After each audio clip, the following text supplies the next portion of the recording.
Vamos ahora al mismo tipo de ejercicio que en el caso anterior. Es decir, primero representamos las fuerzas que actúan sobre el cuerpo en cuestión. En segundo lugar, calculamos la fuerza neta o fuerza resultante en cada eje, en cada uno de los ejes, tanto en el eje X como en el eje Y. Y en tercer lugar, finalmente, calculamos la aceleración que experimenta el cuerpo.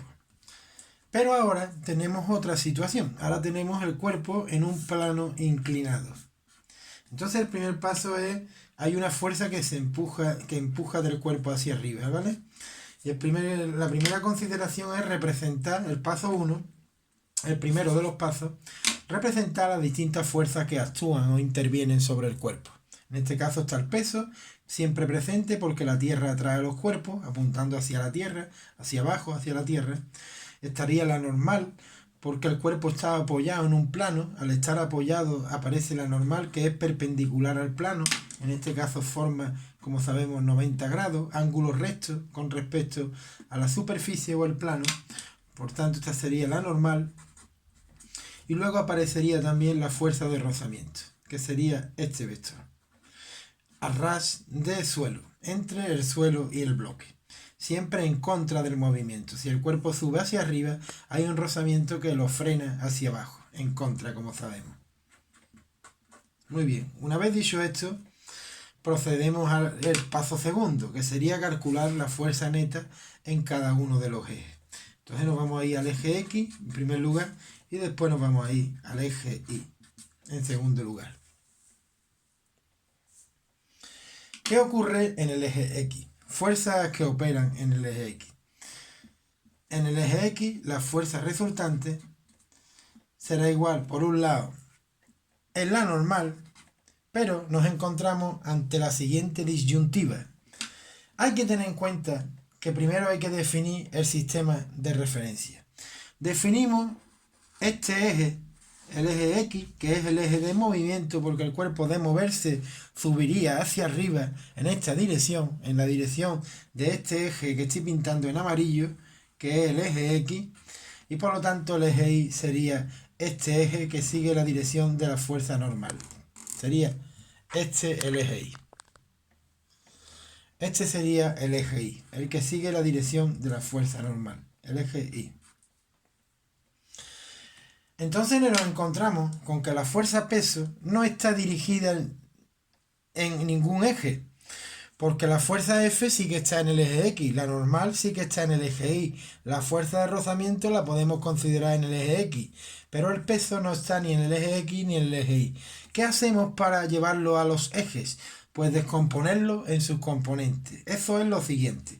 Nos vamos a la punta de flecha del vector peso, aquí, y trazamos una recta paralela al eje X, a este eje de aquí, que sería esta recta.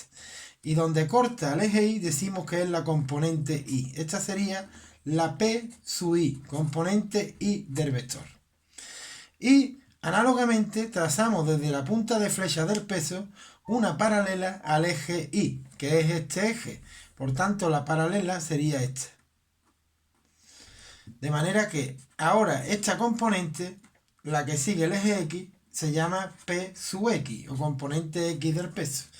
Con lo cual, automáticamente ya no consideramos el peso, sino que lo que hay que considerar son sus dos componentes en las direcciones de los ejes, la P sub I y la P sub X respectivamente, y no hay que considerar P, ¿vale? Entonces, una vez dicho eso, vamos a tratar el eje X. ¿Qué fuerzas actúan en el eje X? En el eje X actúa la fuerza F hacia la derecha, F, y actúa también la fuerza P sub X, la componente P sub X hemos dicho, menos P sub X, y también el rozamiento que va en contra. Por lo tanto, los dos hacia la izquierda van negativos los dos, menos la fuerza de rozamiento. Bien.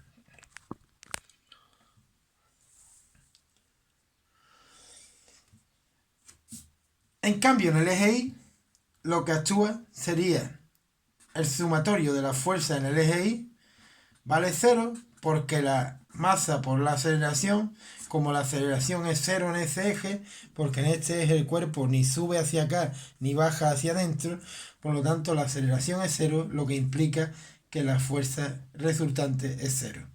Y eso significa que la fuerza resultante la vamos a calcular aquí en el eje Y, que es igual a las fuerzas que van hacia arriba en el eje Y, que sería la normal, positiva, le tenemos que restar las fuerzas que van hacia abajo, que sería menos la P sub I, que iría negativa, lógicamente. Y esto es igual a cero. La fuerza en el eje Y es cero, de donde sacamos la conclusión que la normal es igual a la P sub I, trayéndonos la P sub I hacia la derecha del igual con signo positivo, que está restando y pasa sumando hacia la derecha. Asimismo, también tenemos que considerar que por motivos geométricos, y ya lo expliqué en clase las razones, este ángulo, lo voy a poner mejor con rojo, este ángulo de la rampa y este ángulo de este ángulo formado por este triángulo que voy a pintar en amarillo, ese ángulo y este ángulo son iguales, puesto que son de lados perpendiculares, y por tanto los ángulos son iguales.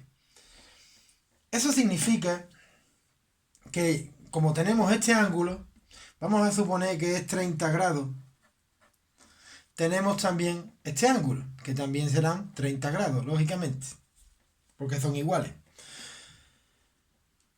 Entonces, volviendo al eje X,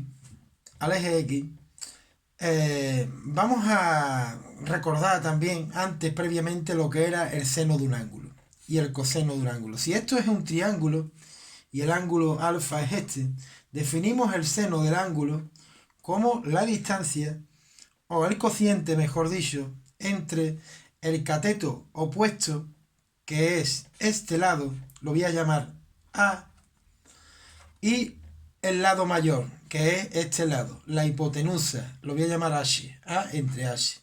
Mientras que el coseno del ángulo será el cociente entre el cateto contiguo, el que corta al ángulo, por eso se llama contiguo, porque si el ángulo se continúa, lo corta, el cateto contiguo entre la hipotenusa. Por lo tanto, a este lo llamo B. En este caso lo llamo B.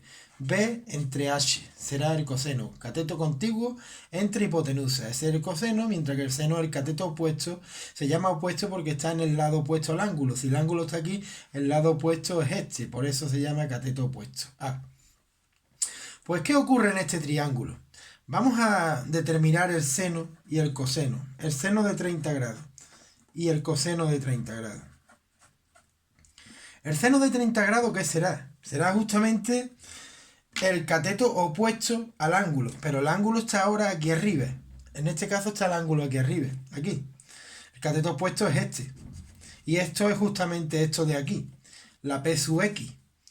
Este lado, este cateto justamente coincide con la P sub X, porque estáis viendo que son paralelos y miden lo mismo. Por lo tanto, esto es P sub X. Por lo tanto, el seno se define como P sub X, cateto opuesto, partido de la hipotenusa, que es el lado mayor, que es este, que es el peso P. El peso P sabemos que es la masa por la gravedad. Luego P sub X entre P o P sub X entre mg. De donde tenemos despejando que P sub X es igual a m por g, que pasa multiplicando hacia la izquierda por el seno de 30 grados. Y análogamente, el coseno de 30 grados es P sub I. ¿Por qué? Porque ahora es el cateto contiguo el que corta el ángulo, que es este de aquí que estoy indicando. Este cateto que sigue el eje Y sería P sub I, cateto contiguo, entre la hipotenusa, otra vez P, que vuelve a ser m por g, la masa por la gravedad, que es el peso. De aquí despejamos y ahora P sub I, la componente I del peso, será mg, me lo traigo para acá multiplicando hacia la izquierda y queda m por g por el coseno de 30 grados. Por lo tanto tenemos P sub X y P sub I. Ahora vamos a sacar, si P sub I sabemos que es mg coseno de 30 grados, ya lo tenemos. Vamos a sacar ahora de aquí la fuerza